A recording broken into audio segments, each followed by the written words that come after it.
sa ating pambungad o welcome remarks. Tawagin na natin, daghang salamat kay niadto pa siya diri sa Manila para sa inyong tanan.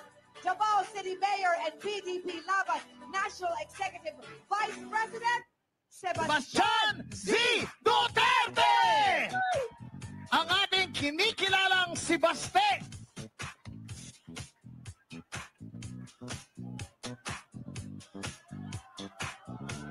Palakpakan po natin uli, Sebastian Z. Duterte! Nakikiusap po ako sa mga tao dito. Please, upo lang po. Upo. Sa ating pinakamamahal na Pangulo at Chairman ng Partido Demokratiko Pilipino, Pangulong Rodrigo Roa Duterte, sa lahat ng mga kasapi ng PDP, mula sa mga opisyal at mga miyembro sa buong Pilipinas, sa ating mga kapwa Pilipino, isang makasaysayang araw sa ating lahat.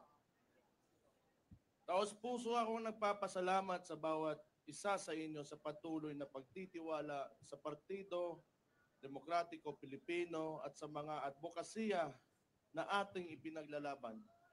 Isang malaking iangat ang ating bansa at ang buhay ng bawat Pilipino. Ang PDP ay maninindigan hindi lamang para sa atin nandirito ngayon, kundi para sa bawat Pilipino na siyang tunay na lakas at pundasyon ng ating partido. Higit 4 na dekada ang nakaraan na buo at nanindigan ng PDP laban upang tutulan ang mapang-abusong rehimeng Ferdinand Marcos Sr. Ngayon, ang buhay at kinabukasan ng mga Pilipino ay nalalagay na naman sa alanganin. Habang nagsusumikap tayong humakbang patungo sa isang maunlad na bukas, ay pilit naman tayong hinihila pabalik ng administrasyong ni Ferdinand Marcos Jr. sa isang mapang-abuso at mapagmalabis na pamahalaan. Minsan na nating naipakita at napatunayan na kaya nating ayusin ang sistema ng ating pamahalaan sa pamumuno ni Pangulong Rodrigo Duterte. Pinatunayan natin na kaya nating magsilbi sa bayan na may disiplina, sa sarili, walang kalabisan at walang pang-aabuso lalo na sa pera ng taong bayan. Huwag nating sayangin ang mandato na ibinigay sa atin ng ating mga kababayan. Huwag nating sayangin ang mga buhay na itinaya ng ating mga kapwa Pilipino, lalo na ng mga pulis at sundalo, para lamang maipaglaban ang kapayapaan at kalayaan ng ating bansa.